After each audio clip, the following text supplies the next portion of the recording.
So bolts are loose on the drive shaft. I've got the 3-ton jack supporting the diff under there. I've got another jack. I've got these jack stands here. They're kind of right under the subframe.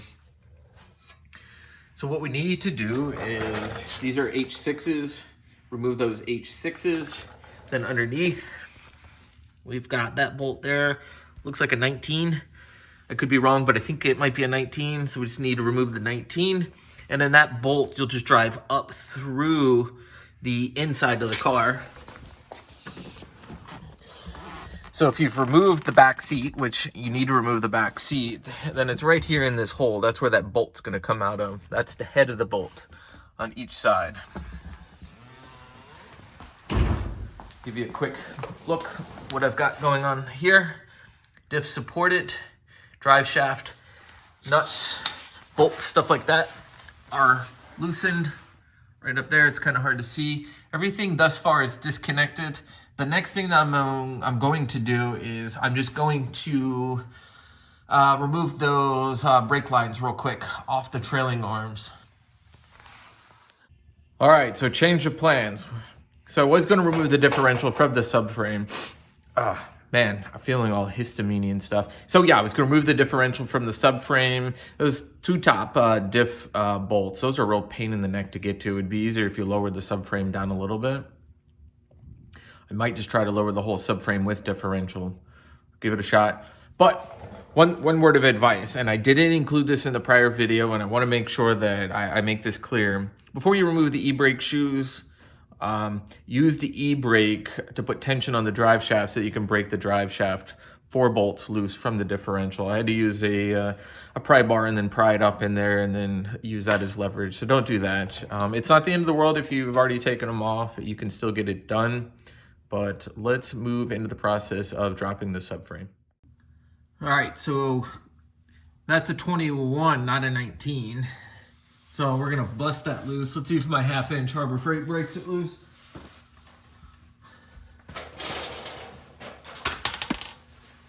If not, we will use a breaker bar. All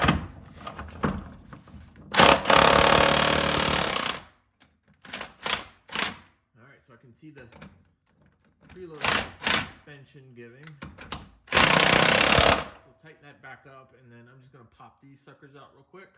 But then what I'll do is I'm just gonna kick it over to a time lapse.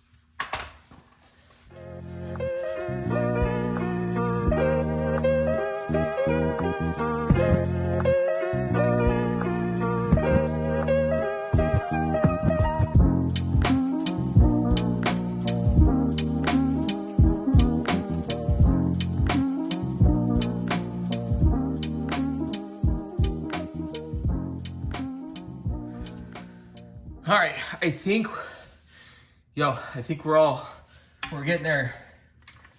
Let's see if we can't get this bad boy removed, because I'm getting really tired. All right, so we got that side is loose. For me, what's happened is I didn't disconnect, well, I disconnected obviously the drive shaft, but what I didn't do was I didn't collapse the drive shaft. I think had I collapsed it by a couple inches, I think it would have been all right. But now what I'm dealing with is just the subframe bushing here on the passenger side is a little, not stuck, but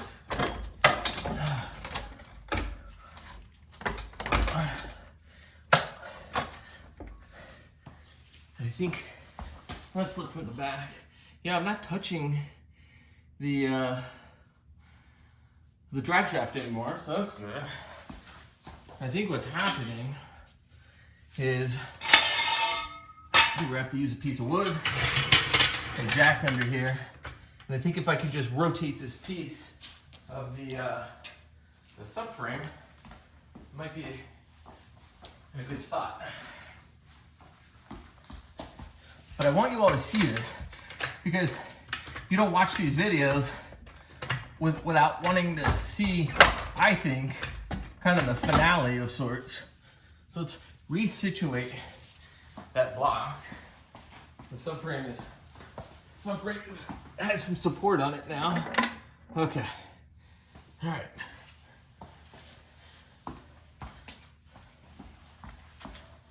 We can lower this back down.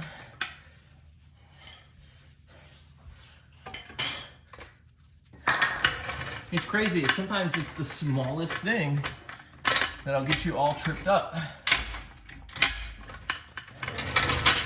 And this bolt is disconnected. That I do know.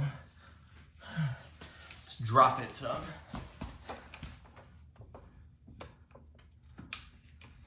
Okay.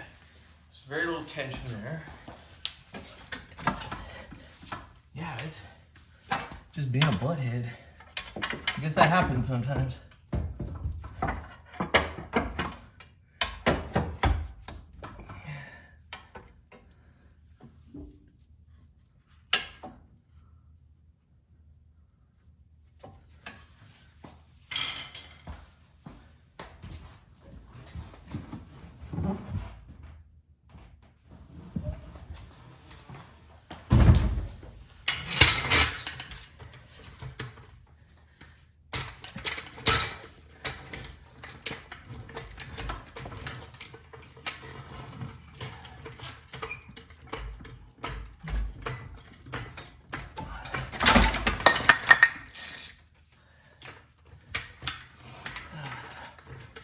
Try that again. I think part of the metal sleeve is under there. It's being really annoying for some reason.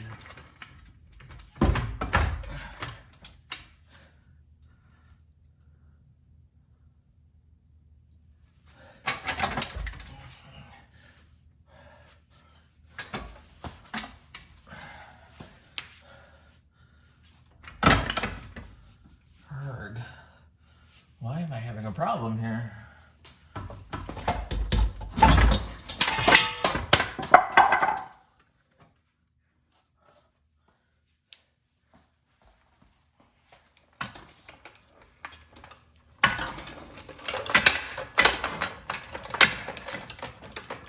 Yeah, it's caught ever so slightly. Let's see here.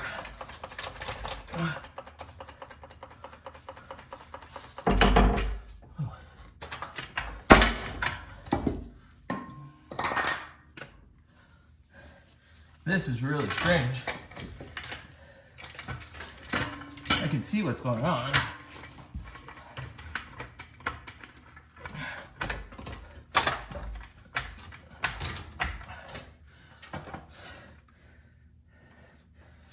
The problem is this bushing has rotated ever so slightly.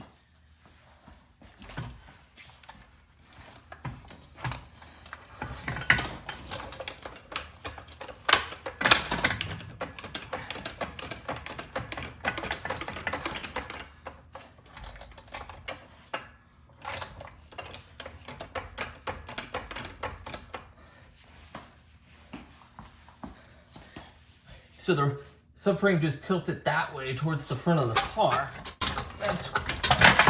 There we go. What I was running into was that problem. All right. Okay, cool. So that looks fine there. There's no damage. I'll triple, double, triple, quadruple check with y'all. It looks super clean. There's no problems there. I'm gonna move this subframe out of the way. Let's see here. Company again. All right, we have our diff. You can see it's quite dirty. Looks like there's a bad seal. Got our subframe yanked. If you watched the prior segment, you'll recall that was a pain in the behind.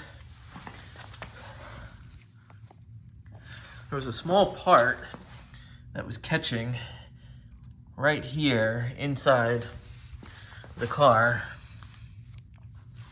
Let's take a look at that real quick. All right, so subframe is removed.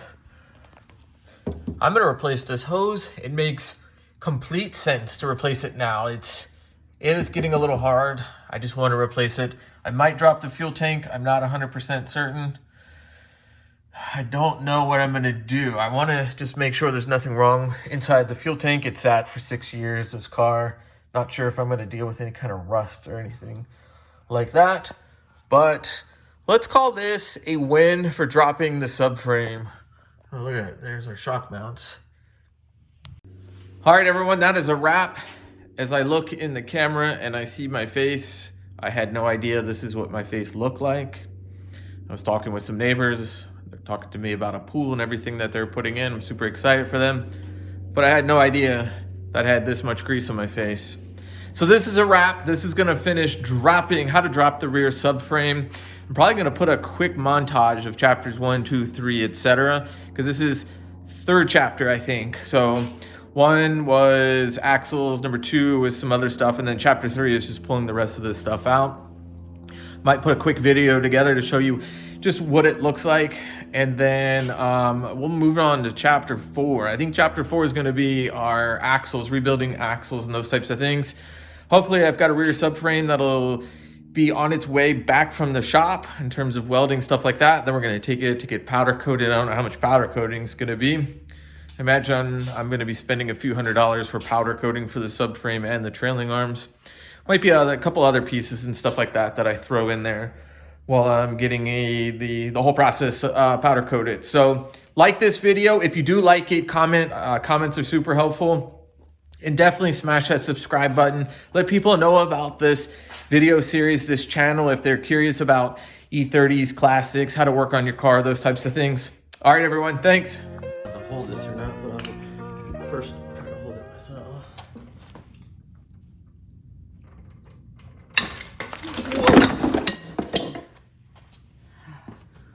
All right. We'll keep that one for the video.